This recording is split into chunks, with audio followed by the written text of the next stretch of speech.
गुरु भगवान की जय, श्री कृष्ण की जय, माँ पीताम्बरा की जय। साधकों, एक बार फिर आपके अपने इस चैनल में आचार्य महेश शर्मा सभी साधकों का हार्दिक अभिनंदन करता है। साधकों, मैं आशा करता हूँ कि आप अपने परिवार सहित अपने घर में कुशल पूर्वक होंगे।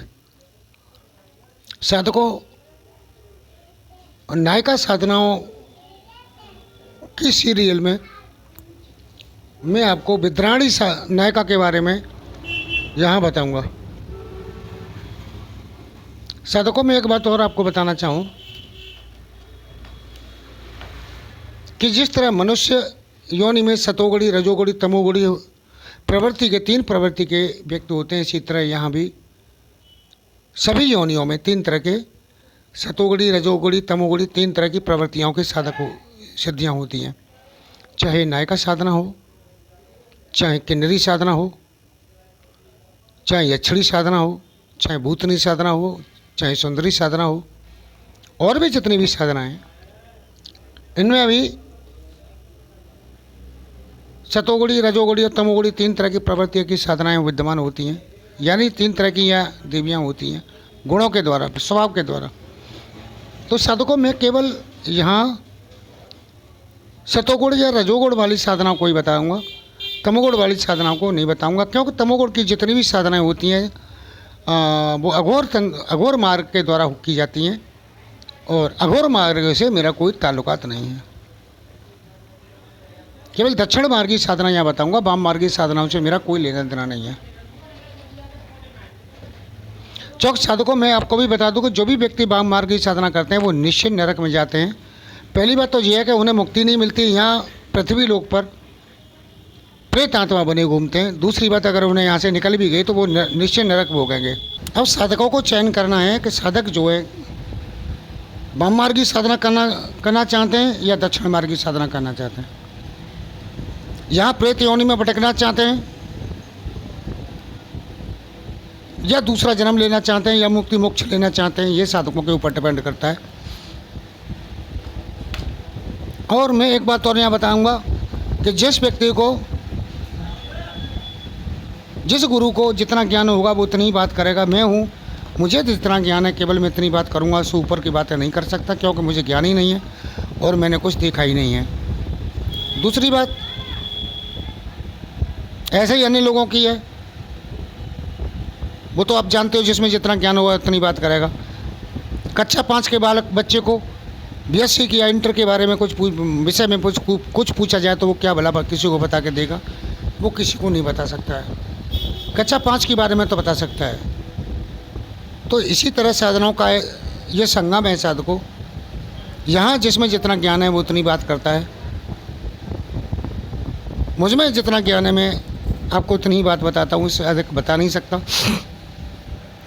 और रही ज्ञान की बात, तो साधकों, ज्ञान जो है वो सागर का अथाह भंडार है कि जन्म जन्मांतर के बाद भी कोई भी पूर्ण ज्ञानी नहीं हो सकता।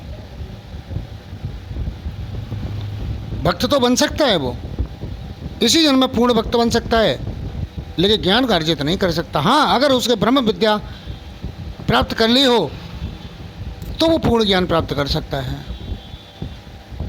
क्योंकि ब्रह्म के लिए यहाँ कुछ भी शेष नहीं बचता है। तो साधकों, मैं बात करता हूँ यहाँ विद्राविणी नायिका साधना के बारे में। तो ये भी साधना, नायिका साधना और साधनाओं की तरह रजोगुणी साधना है। अब ये कैसे करनी है आपको?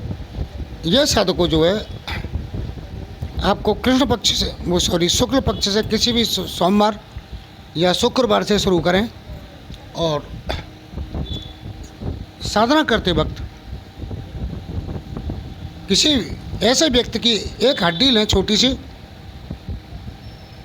जिसकी मृत्यु युद्ध में हुई हो, और उस हड्डी को अपनी बाह में, सीधी बाह में बांधें, लाल कपड़े में सीधी बाह में बांध के साधना करें। और ये जब 1.25 लाख मंत्र सिद्ध कर लेगा साधक, जब कर लेगा, चाहे उसे 10 दिन लगे, चाहे 15 दिन लगे, चाहे 1 हफ्ता लगे, चाहे 5 दिन लगे, उसी दिन ये देवी उसके सामने आ जाएगी और उससे वरदान मांगने के लिए कहेगी।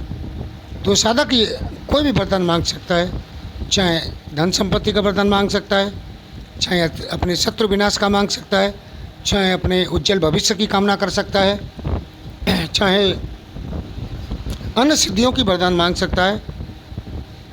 जो इससे निम्न स्तर नीचे सिद्धियाँ हैं, निम्न सिद्धियाँ हैं, उन सिद्धियों को ये तत्काल करा देती है।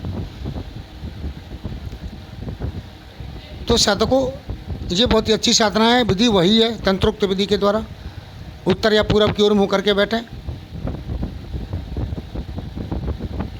नीला कंबल लें, नीला वस्त्र धारण करें, सामने दीपक जलाएं सरसों के तेल का, लोबान की धूप जलाएं, कुछ फूल अर्पण करें देवी को,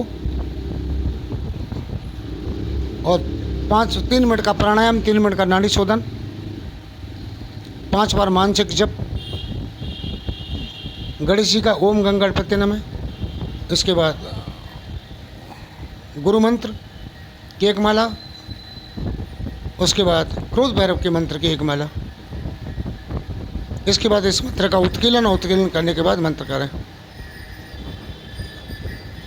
तो साधकों, ये भी बहुत अच्छी साधना है। अब जिस साधकों के ऊपर डिपेंड करता है कि साधकों अब क्या करते हो क्या नहीं करते हो। साधक अपनी क्षमता को पहचाने और अपनी क्षमता को पहचान के साधना करें। ये वीडियो कैसा लगा मुझे साधकों अवश्य बताएं। हरे कृष्ण हरे कृष्ण हरे कृष्ण हरे